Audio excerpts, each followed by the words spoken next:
Bonjour chers camarades boursicoteurs, j'espère que vous allez bien. La bourse explose littéralement à la hausse depuis quelques jours et je pense que ça vaut la peine de se pencher sur les raisons qui poussent les marchés boursiers à performer de la sorte et ce mouvement à la hausse risque de se poursuivre dans les prochaines semaines. Je vous explique pourquoi dans cette vidéo. Mais avant de commencer, un message de notre commanditaire. Savoir chaque matin l'essentiel des nouvelles importantes en quelques minutes, est-ce que ça vous intéresse? Eh bien, si c'est le cas, c'est ce que vous propose InfoBref. InfoBref, c'est un média québécois indépendant qui résume chaque jour l'actualité économique, politique, technologique et financière au Québec et dans le monde. InfoBref vous livre ce résumé quotidien sous la forme d'une infolettre. Vous la trouvez dans votre courriel dès votre réveil et elle se lit en 5 minutes. C'est simple, pratique et très utile. En plus, le samedi, vous recevez InfoBref Votre Argent, une infolette consacrée aux finances personnelles. C'est entièrement gratuit. Allez l'essayer en vous inscrivant à infobref.com. Puis si vous n'aimez pas le courriel et vous préférez l'audio, alors allez écouter le balado InfoBref, Actualité et Affaires. Vous pouvez l'écouter tous les matins en 5 minutes dans votre application de balado préférée ou sur YouTube. Pour savoir l'essentiel sans perdre de temps, faites comme moi, lisez ou écoutez InfoBref à infobref.com. Alors pourquoi les marchés boursiers sont à la hausse de la sorte? Eh bien, c'est en fonction de plusieurs éléments dont certains ont déjà été couverts sur la chaîne, notamment la plus récente rencontre de la Fed la semaine dernière. Ensuite, les données de l'emploi qui étaient très positives et plus récemment, on a eu les données de l'inflation. D'ailleurs, hier, on a eu les plus récentes données de l'inflation du côté des États-Unis et c'est très encourageant, ce qui a participé à donner un second souffle au marché et à impulser une nouvelle hausse sur les marchés boursiers qu'on va analyser ensemble aujourd'hui. Alors, regardons ce qu'on a eu du côté des données de l'inflation américaine. Donc, le mouvement des inflationnistes se poursuit après un bref mouvement à la hausse qui était notamment dû en raison des prix de l'énergie. On est reparti à la baisse. On est passé de 3,7 en septembre à 3,2 en octobre. Le consensus était de 3,3, donc on a battu le consensus à la baisse, ce qui est évidemment bien très positif. Du côté de données mensuelles, aucun accroissement de septembre à octobre. Le consensus était de 0,1. Alors encore une fois, très positif. Données fondamentales, la désinflation se poursuit là aussi. On est passé de 4,1 à 4 Le consensus était pour un maintien de l'accroissement des prix sur une base annualisée à 4,1 Ce n'est pas ce qu'on a eu. Donc les marchés ont été surpris de façon positive.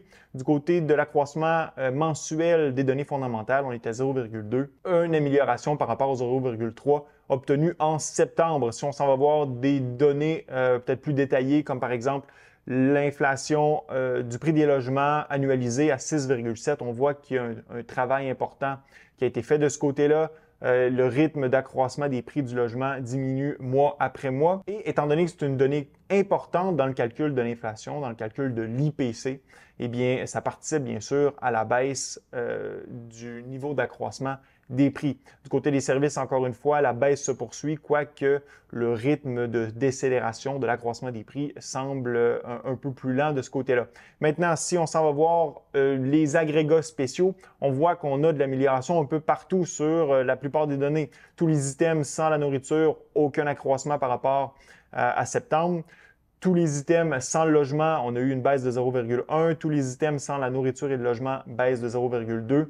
Et tous les items sans le logement, la nourriture et l'énergie, il ne reste plus grand-chose, j'en conviens, en hausse de seulement 0,1 Donc, c'est très encourageant pour la Réserve fédérale américaine de ce côté-là. Si on regarde les services sans les prix du logement, 0,3 Donc, on se rapproche là, de notre cible qui va nous amener à un accroissement annuel de l'inflation à 2 Donc, c'est très positif de ce côté-là.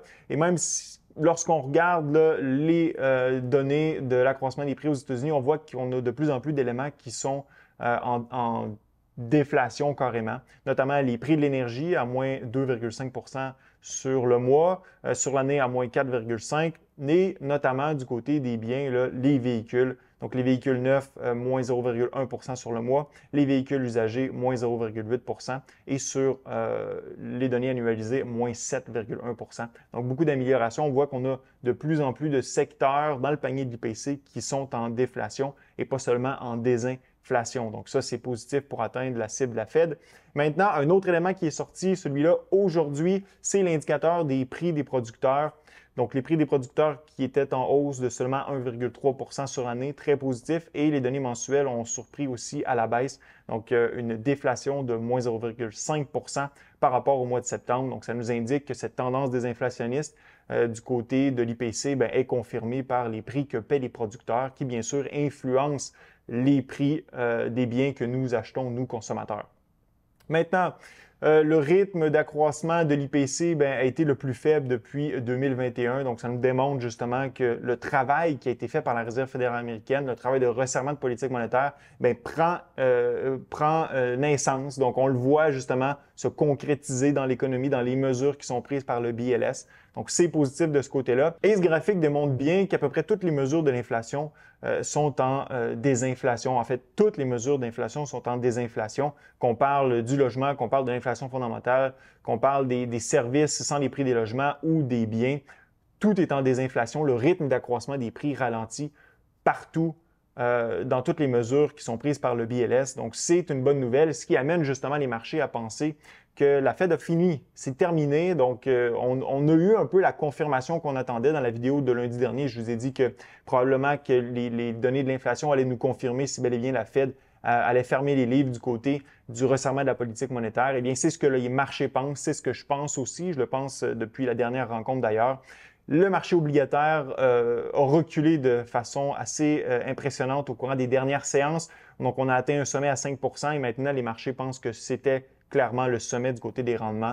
Donc, les obligations sont achetées pour profiter des rendements élevés. Ça fait monter le prix et le rendement des obligations baisse parce qu'on pense qu'il n'y aura pas de nouvelle hausse de taux d'intérêt. Ce qui fait que s'il n'y a pas de nouvelle hausse de taux, eh bien, le prochain mouvement de la politique monétaire, c'est à la baisse. Et là, on essaie justement de profiter des taux avant qu'ils soient influencés à la baisse par l'intervention de la Réserve fédérale américaine. Avant de passer au marché boursier, mais regardons ce qui nous attend du côté de la politique monétaire. Les marchés s'attendent à ce qu'il n'y ait pas de nouvelle hausse de taux directeur et que la Fed commence à couper son taux directeur à partir du printemps prochain. Comme je disais dans ma vidéo de lundi, c'est maintenant que le plaisir commence parce qu'on est dans la période où soit on s'en va justement vers une récession, ce qui risque d'influencer les cours des marchés boursiers et aussi le rendement des obligations, ou on s'en va vers ce scénario d'atterrissage en douceur qui est mis de l'avant par plusieurs analystes sur les marchés financiers, mais dans lequel je ne crois pas. Maintenant, les marchés boursiers ont connu une baisse importante là, depuis, je dirais, le mois de juillet dernier, donc une baisse de 10 %, une bonne correction sur les marchés boursiers,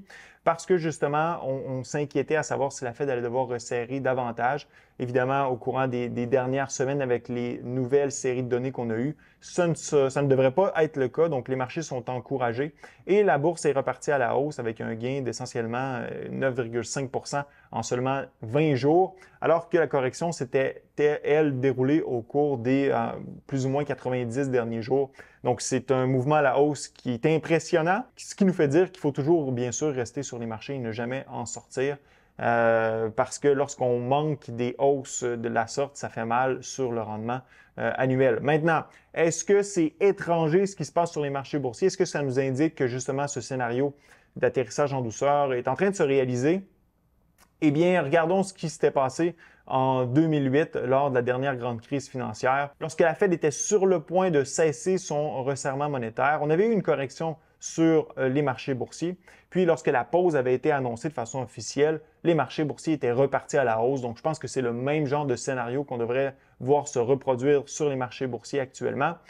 Le plaisir commence, comme je le mentionnais lundi dernier, parce qu'à un certain moment, la Fed va devoir commencer les coupes de taux directeurs, probablement dû au fait que l'économie risque de ralentir lorsque la transmission de la politique monétaire sera complétée dans l'économie. Et c'est à ce moment-là que le plaisir commence parce que, comme on l'a vu par exemple en 2007-2008, évidemment, lorsqu'on reçoit les premières nouvelles comme quoi la Fed va couper son taux directeur, alors c'est des bonnes nouvelles parce qu'on s'attend à ce qu'il y ait un poids d'enlever sur les épaules des consommateurs et que ceux-ci puissent utiliser les revenus discrétionnaires qu'ils ont de plus pour dépenser davantage dans l'économie et ça, bien sûr, ça profite aux entreprises.